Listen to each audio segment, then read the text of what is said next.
दोस्तों, आज की कहानी में मैं आपको एक ऐसी घटना के बारे में बताने जा रहा हूँ जो मेरे साथ हुई। मैं आप सभी लोगों का तहे दिल से शुक्रगुजार हूँ कि आप मेरी कहानी पढ़ते हैं और आनंदित होते हैं। हुआ कुछ यूँ कि मुझे आप लोगों की बहुत याद आ रही थी। मैंने 2 दिन से आप लोगों के लिए कोई कहानी नहीं लिखी थी, तो सोच रहा था कि क्या लिखूँ। उसी दरमियान कुछ ऐसी घटना घटी कि मुझे एक नई कहानी लिखने का विचार मिल गया। आज वही सब लिख रहा हूँ कि कैसे एक नर्स को मैंने प्यार में फंसाया।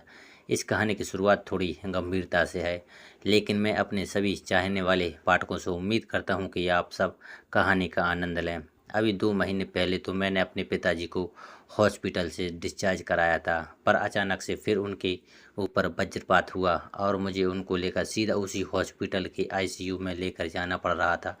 करीब 10 दिनों तक एक बार फिर मुझे दिन रात जागना पड़ रहा था। मुझे अपना ऑफिस देखने के साथ साथ हॉस्पिटल भी देखना पड़ रहा था।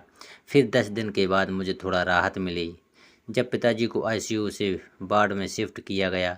आश्चर्यजनक रूप से मुझे वही वार्ड वही स्टाफ मिला जिसने पिछली बार मेरे पिताजी को संभाला था। सभी स्टाफ मुझको देखते हुए एक साथ बोले, अरे अभी 2 महीने पहले ही तो डिस्चार्ज हुए थे। मैं क्या जवाब देता, पर एक बार फिर से वे सभी मेरे पिताजी की देखभाल करने लगे। रात को केवल मेरा ही रुकना हो पाता था क्योंकि पत्नी दिन में ही देख सकती थी। धीरे धीरे दिन का उजाला घटने लगा। फिर शाम की धुंधलापन के बाद रात होने लगी। इसी के साथ स्टाफ की ड्यूटी भी चेंज होने लगी। कोई 10 बजे का समय रहा होगा कि नर्स जिनका नाम आयशा था, वह वार्ड के अंदर आई। मुझे और पिताजी को देखते ही बोले, अरे अभी कुछ दिन पहले ही डिस्चार्ज हुए थे, अब क्या हुआ? मैंने आयशा जी को पूरी बात बताई। थोड़ा अफसोस जताने के बाद उसने पिताजी को इंजेक्ट करना शुरू किया और जाते हुए बोली, अगर कुछ भी ज़रूरत हो तो मुझे ज़रूर बताना। मैंने भी हामी भर दी। समय अपनी रफ्तार से आगे बढ़ता जा रहा था। रात की स्टाफ नर्स आयशा से मेरा मिलना लगभग रोज का था। आयशा की उम्र 23 साल थी और दिखने में वह बहुत ही सुंदर थी। जितनी देर वह मेरे पिताजी को वक्त देती उतनी देर वह मुझसे ज़रूर बतियाती। एक रात बुखार की वजह से मैं हॉस्पिटल नहीं जा सका, इसलिए मेरा दोस्त विक्रम रुक गया। जब अगली रात मैं पहुंचा तो मुझे देखते ही बोली, कल क्यों नहीं आए थे?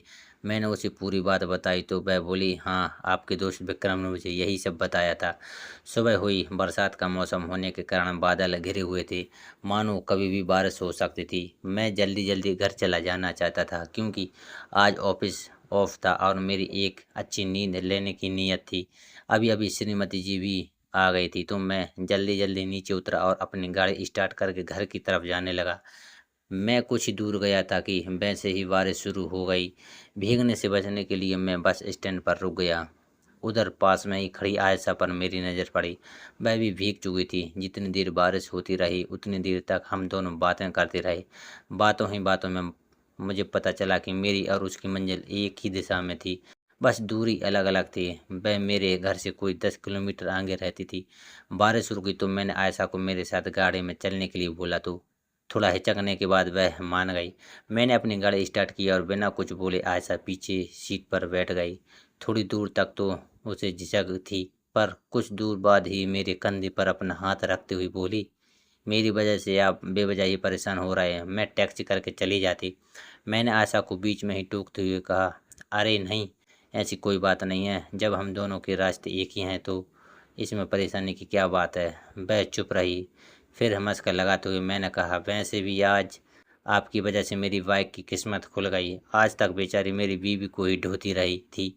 आज आप इस पर क्या बैठ गई हो तो देखो मैं कितना अकड़ कर चल रहा हूँ। वह मेरी पीठ पर हल्की सी थाप देते हुए बोली, लगता है कि जनाब मश्क लगाने की कोशिश कर रहे हैं। इसी बीच बादल काफ़ी तेज़ी से घने हो रहे थे। मैंने अपनी बाइक को थोड़ा स्पीड में चलाना शुरू किया। मुश्किल से 1 किलोमीटर का ही रास्ता तय किया होगा कि बारिश बहुत तेज़ से शुरू हो गई और 1 मिनट के कम समय में ही हम दोनों पूरी तरह से भीग गए।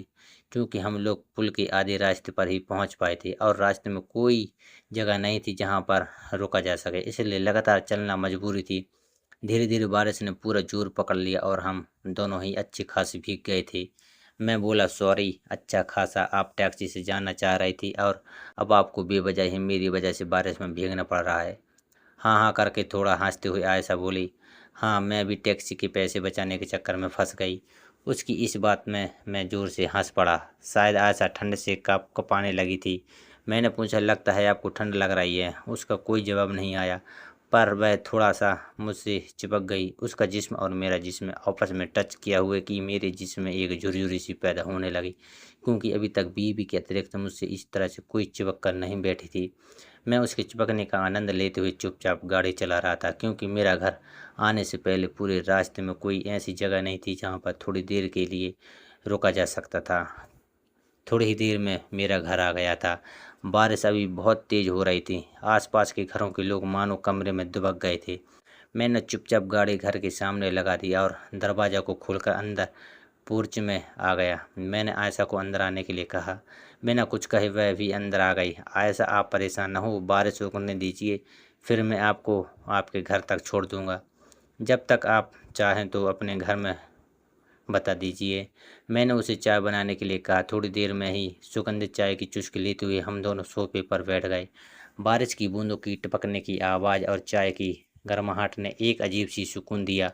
आयशा की नज़रें बार बार खिड़की से बाहर जा रही थी। शायद वह अपने घर जाने के लिए बेचैन थी, लेकिन मैं नहीं चाहता था कि वह अभी जाए। इस मौसम और इस पल में कुछ खास था। मैंने हिम्मत करके उससे पूछा, आयशा, तुम मुझसे नाराज़ क्यों हो? वह चुप रही। मैंने आगे बढ़ते हुए कहा, मुझे पता है कि मैंने गलती की थी, लेकिन मैं तुमसे बहुत प्यार करता हूँ। आयशा ने आखिरकार अपनी आंखें खोली और मेरी तरफ देखा। उसकी आंखें नम थी। उसने धीरे से कहा, मुझे भी तुमसे बहुत प्यार है राहुल। लेकिन उसने मुझे अपनी बात पूरी करने का मौका नहीं दिया और मेरे ओंठ पर अपने ओंठ रख दिए। हम दोनों एक दूसरे की बाहों में बंद हो गए। बारिश की बूंदें धीरे धीरे कम होती जा रही थी, लेकिन हमारे दिलों की धड़कन तेज होती जा रही थी। कुछ देर बाद जब हमने एक दूसरे से अलग होते हुए, आयशा ने मुझसे कहा, चलो अब चलते हैं। मैं उसे उसके घर छोड़ने गया। रास्ते में हम दोनों बहुत कम बोले, लेकिन हमारे दिल एक दूसरे को सब कुछ कह रहे थे। उसके घर के सामने गाड़ी रोककर मैंने उसे गले लगाया और कहा, मैं तुम्हें हर पल याद करूंगा। आयशा ने मुस्कुराते हुए कहा, मैं भी तुम्हें। फिर वह गाड़ी से उतर गई और अपने घर की ओर चल पड़ी। मैं कुछ देर तक वहीं खड़ा रहा और उसे जाते हुए देखा। उस दिन के बाद से मेरी ज़िंदगी बदल गई। आयशा मेरे जीवन में आई और उसने मुझे सच्चा प्यार क्या होता है यह सिखाया। तो दोस्तों, यह थी आज की कहानी। अगर आपको मेरी कहानी पसंद आए तो कृपया मेरे चैनल को सब्सक्राइब करें और घंटी दबाकर सभी नोटिफिकेशन चालू कर लें, ताकि आपको अगली वीडियो की सूचना सबसे पहले मिल सके। आपके प्यार और सपोर्ट के लिए धन्यवाद।